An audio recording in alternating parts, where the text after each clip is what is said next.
The thoughts in your head, the feelings in your heart, and the words that come out of your mouth are in alignment. My gosh, that person is so attractive. They can attract people just through these three things being aligned. I'm with my fave of all time. And awesome Miss Lorraine Lawson. Lorraine Lawson. Lorraine Lawson. Lorraine Lawson. Lorraine Lawson. I just love her so much.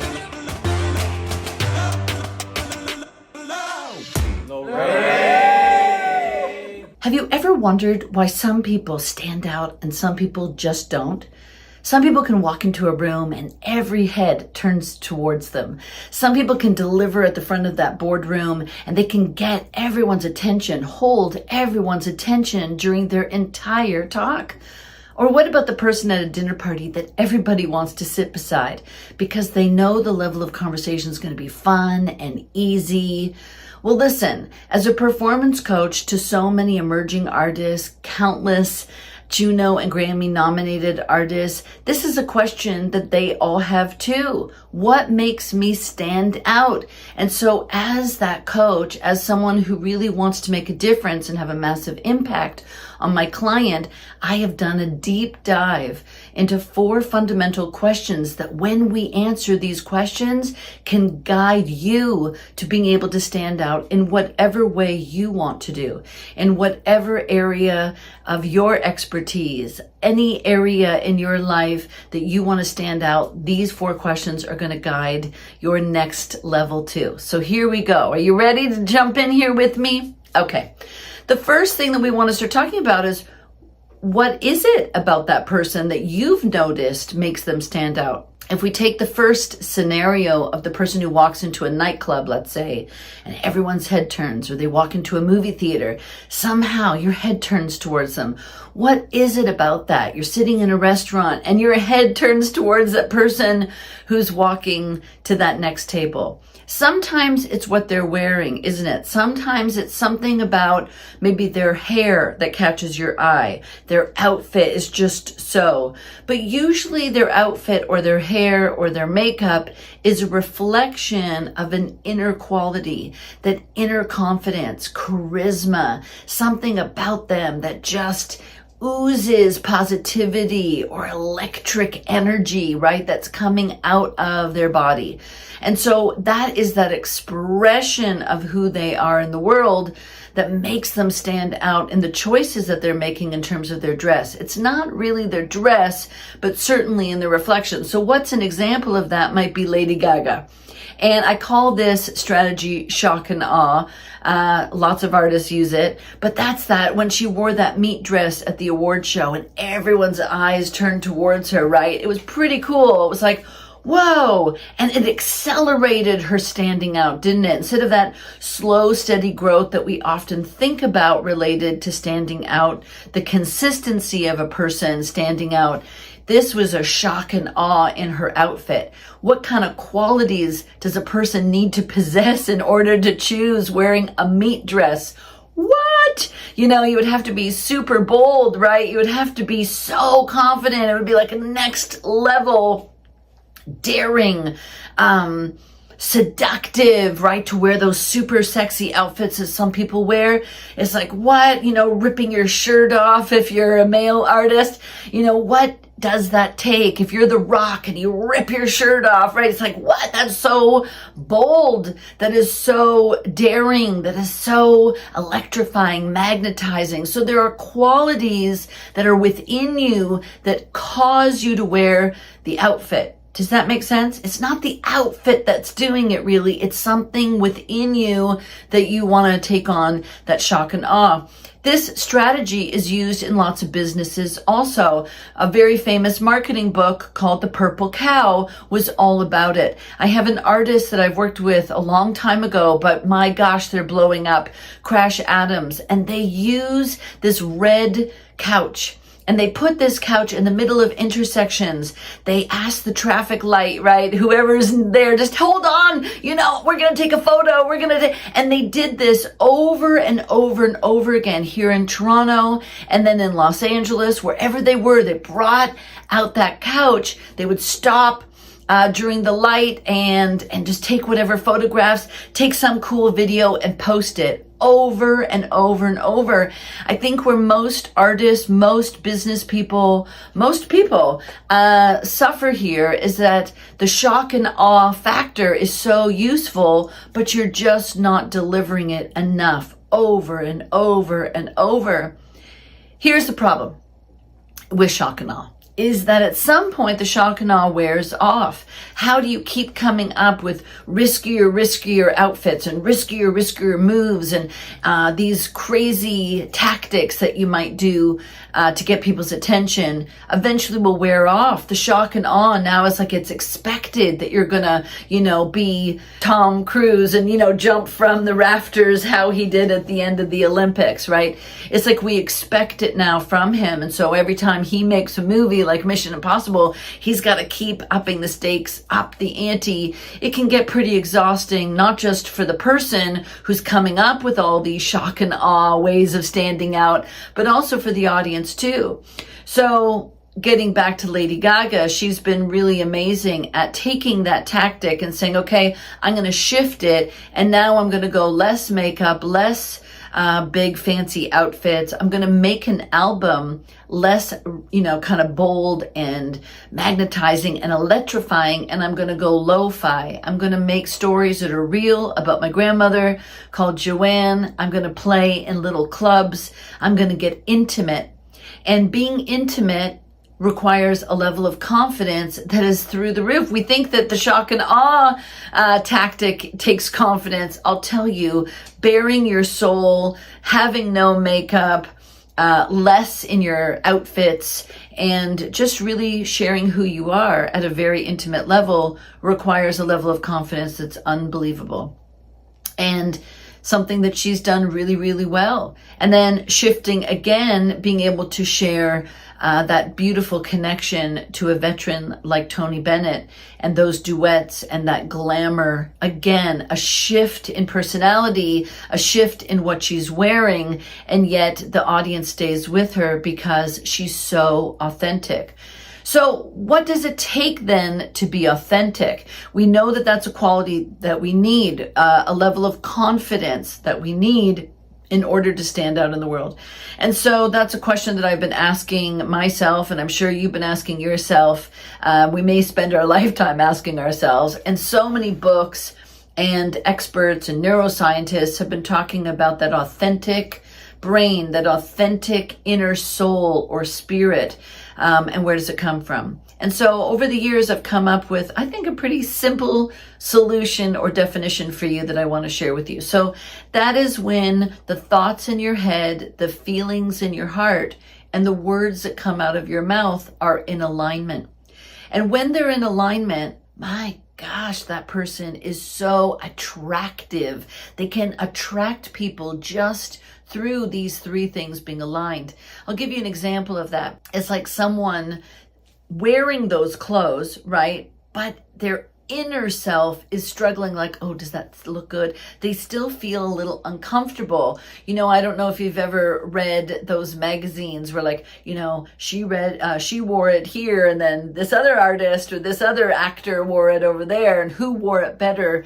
And often the difference is not in the physical body type, but rather I think that inner spirit, the inner person that says, I can wear this outfit. This reflects my personality. This reflects who I am. If I say I believe in myself, go buy my product, this is what I do, right? I'm sharing a message, but my inner dialogue is desperate. My inner dialogue is questioning whether or not this even works. Does my product even work? Maybe I don't believe in it. And so there's like an inauthenticity that we can't pinpoint exactly, but our subconscious really does pick up on these clues to standing out. The person that's in alignment with the thoughts in their head, the feelings in their heart, and the words that they say will always be able to connect to an audience, a customer, a client at a higher level than the person that doesn't believe that those three things are in alignment. They don't believe in what they're saying, or their inner dialogue is shutting them down, or the feelings in their heart are more desperate instead of inspired. Does that make sense? Okay. So let's go through the 4 questions now that we have a really good basis of understanding. So the first question is who you are. You want to know who you are at a really fundamental, deep level. And most of us define who we are by our nurture, by the makeup of our surroundings, our proximity, the experiences that we have, our family, our friends, our teachers in our life. And I'm going to tell you that they do make up where you are in your life right now. They do take you to where you are. I mean, I don't think there's a person, a religion, or anything that could argue that who you are this moment, where you are this moment in time, is a product of your nurture. All your experiences, all your circumstances, all the conversations you've had or haven't, all the actions you've taken or haven't taken have led you to where you are right now. Agreed? Yeah, thumbs up? For sure, for sure. But the who you are is something really interesting. The who you are can be something you choose. I think of all those people who came on boats to make a new life, people who've taken planes and trains and sacrifices to create a new life, let's say in North America. Certainly in the 1900s, this was a big thing, but it's happening even today. And they're making a new life. It's an opportunity to reinvent themselves into that American dream. I can change my name. I can change what I did in the past for a promise of a better future. And the next question then is, who do I need to be? And that's where the power is. Who do I need to be to achieve the result that I want? I know this is deep, and I might do a whole video just on this because it's pretty powerful. You can choose who you need to be right now to accomplish how to stand out. We've already given so many qualities that help a person stand out, from shock and awe, someone who's bold, someone who's daring, someone who's electrifying, but we've also said someone who's real, someone who's honest, someone who's authentic, can really stand out in the world, especially a world so full of what I'm going to call posers, fake it till you make it. Listen, there's a lot of people on the internet talking about fame, how to be famous. This is not about fame. This is about really genuinely standing out in the world so that you can do what you love to do at a higher level. And those of you who want to monetize, those of you who want to make money from what you want to do, I am telling you, when you know who you are, heads will turn. You will become memorable just by being that authentic self. So that's the first question. And of course, we can keep peeling that onion. I mean, I do this in my programs and my classes with the artists that I work with. And trust me, we keep peeling this onion of who you are and who you need to be. It's like a little game in order to achieve that next result in your life. The second question, though, is super important. What do you do? What do you do that really helps you stand out in the world? What do you do? How do you make people feel when you do it? So for example, we know from, again, so many marketing experts have written books on, you're not selling a product. You're not actually even selling your service. You're selling what the customer can get from using your product or your service. So what would be an example of that?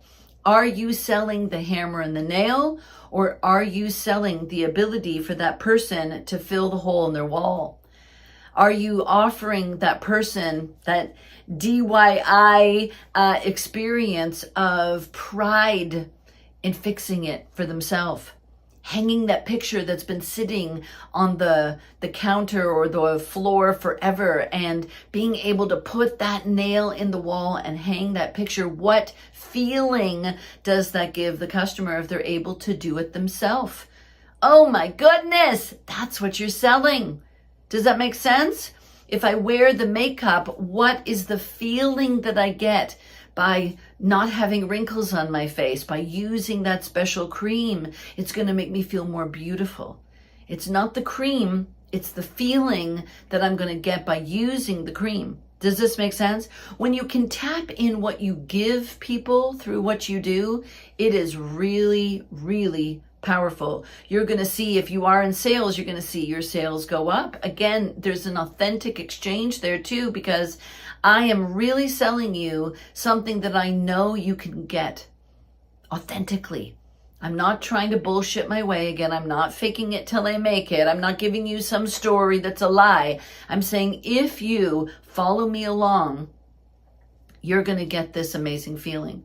I'll give you another example. You've all been to concerts or shows where the artist on the stage feels so confident in what they do.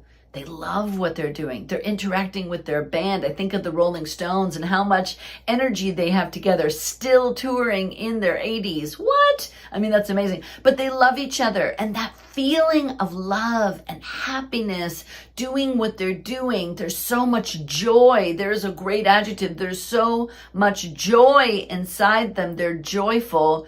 It's infectious, right? So people come to the concert for the feeling of watching all these people on stage doing what they love, and it feels so amazing to watch it.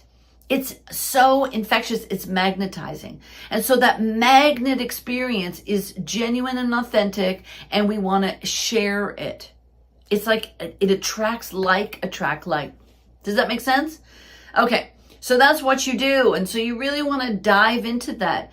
When you do something a lot, you build expertise, you build experience, and therefore confidence. You know, the word confidence, of course, comes right hand to standing out. Very few people stand out in the world that are not confident. Again, that person that walks in the room, all heads turn towards them because of a confidence that they are reflecting deep within them. But what is the foundation of that word is really to confide in. I'm Canadian, so I love to think that I speak a little bit of French. I really don't. But if we think about the French word confident, to confide in. And so the question is, are you trustworthy? And when you do whatever it is that you do in that sense of trustworthiness, people, again, are attracted to it. You're going to stand out because most people aren't willing to put in the time and the effort to do what they do at a high enough level in order to attract the audience, in order to truly stand out. Every athlete in the world knows that if they put in the time and the effort, like they're going to stand out. They're going to win the matches just by the sheer ability to work harder than everyone else. I remember The Rock really saying in one of his interviews that no one will outwork him. Now, he is an actor, right? He's a comedian, possibly. I think he was getting into politics. He does a lot of things. But really the foundation of everything that he does is that I'm going to work harder. I'm going to work hard for you. I'm going to work hard for myself. And so it's really what he does to stand out in the world is to work hard. What he does specifically, and this is, I think, where people get really messed up with this question, is you do not need to niche what you do. You really don't. I know lots of people think you do, but really it's the feeling that you give people. It's the feeling that you get in yourself. That's the magnet. How you stand out in the world. And then I could sell lots of different things to you. And I think that's where, like a grocery store, let's talk about a grocery store. Do you go into a grocery store just for one thing? Absolutely not. In fact, if that grocery store only sold one thing to you, you probably wouldn't go there, because then that would mean that you would have to go to that store and that store, like go to the butcher shop and go to the, vegetable store, and it's too many stores. So I go to this store to get everything. Costco, Walmart, to get everything. Now, I could niche myself down. I could sell only organic meat, for example, and I could be trustworthy in that, but I'm going to have less customers if that's the case. And I'm probably going to make less money if that's the case. But some people want to niche down. It feels good. Who they are is, I want a one-on-one customer experience. I want people to trust me. I'm good in this smaller space, but a trustworthy space, a confident place that what I'm giving my customers and my clients is really niched. That's cool too. So I don't want to say don't niche, and I don't want to say do everything general. I just mean know who you are, know what you stand for, know the feeling that you give people, and you're going to stand out in the world. The third question, and I think this is really important, is why do you want to do it? Why do you want to open that store? Why do you want to write the book? Why do you want to stand on stages? And I'm going to go a little bit against the grain here, because a lot of the time people are going to talk about this as giving to the audience first. I cannot give what I do not possess. I'm going to say it again. I cannot give away what I do not possess. By giving something away that you don't have, you are going to be depleted. You're going to have lower energy. You know, when they say, is the cup half full or half empty? You know what I answer? My cup is refillable, people. Woo! You know, I have an abundance of energy because I know that I can refill it, because I know that I get something by making this video for you. I get something. And yes, I want you to get something, but trust me, I'm getting something, okay? And when I tap into that energy of what I get by doing the thing that I'm doing the thing that I love, really giving to you at a higher level, trust me, I'm getting reinforcement in myself. I'm lighting myself up. I'm sharing something that I believe in authentically. The thoughts in my head, the feelings in my heart, and the words out of my mouth are aligned. Does that make sense? I'll give you another example. On an airplane, what does a flight attendant say? If the plane goes down, put the mask on yourself before you help anyone else. Put the mask on yourself. If you want to stand out in the world, stand out to yourself. When you look at your videos that you make, content creation, does it light you up? Are you proud of it? You know, do you like the way you look? Do you like the way you sound? Are you in alignment? Are the thoughts in your head and the feelings in your heart and the words out of your mouth sounding the same? Or are you talking like this, for example? So I know in my heart, I know what I'm talking about, but my jaw is tight. I am shut down. I don't know. I'm all, you know, no, I don't like what I sound like. Then put in the work. Put in the work. Become the rock. Put in the work necessary to building the skills so that you can achieve the alignment. Do not be satisfied with your inauthenticity. I'm going to say it again. Don't be satisfied. If you want to stand out in the world, do not be satisfied with all the excuses, which I often call legitimate excuses that, well, my jaw is just tight. And so that's why, you know, people misunderstand me. Well, then change it. Build the skills, build the communication skills that you need, build the muscle of who you are, build the muscle of what you do. What do you give people? Test it out. Are they getting the message? Is it landing? Is there an attraction to you? Or are you misunderstood in your life? If people just could read my mind, if people could just read my book, I know they would love it. Well, you know what? They're not going to read your book if you don't stand out. The book doesn't stand out. Look, there's a book. There's my book right there. Okay. The book, there's some CDs that I've made too. That's not what stands out. That is a reflection of who I am. That is a reflection of who I am, is what I do. Does this make sense? And you're going to go buy that book. It's available on Amazon. You're going to buy that book because you like what I am saying, because it is in alignment. Okay. The last thing. Who do you want to do this for? This is your motivator. This is that thing that is going to really give you that power to do what you do over and over again. So does your why, really. You know, it makes you feel unstoppable. There are going to be months that you make money, and there are going to be months that you don't if you're an entrepreneur. My mother was a real estate agent for much of her adult life, and there were months that, you know, she could sell the house, and then there would be several months that she wasn't able to sell a house. It was harder. Sometimes the deals were easier. Sometimes they were tougher. And she still needed to stand out. She still needed to put in the work, even when no sales were coming through. How come they can't all be easy? I don't know. Sometimes they're not easy. I think about putting in that work for yourself, and I think about a story of Steph Curry. My son loves to play basketball, and so I love to learn from successful people. And Steph Curry goes out and puts 300 three-pointers on his court every single day.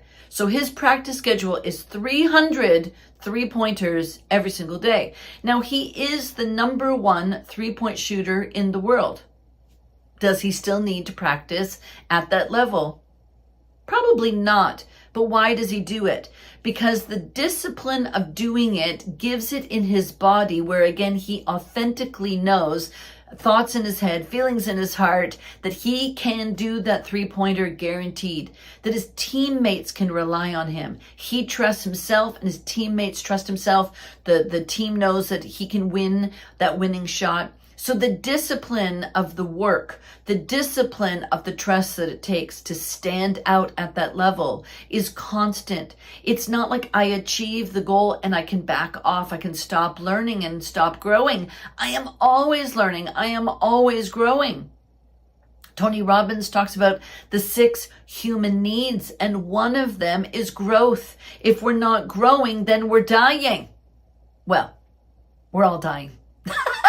The truth is, from the minute you were born, you were already on a trajectory to die. So I don't know why people relate to death in such this scary, fearful thing. This is our life. This is it. If you have a little voice in your head that says, I want to stand out, put in the time to these 4 questions. Who are you? What do you do? Why do you do it? And who do you want to do it for? I can't wait to give you another video. So circle back here, click the subscribe button, and we'll see you back for some more lessons.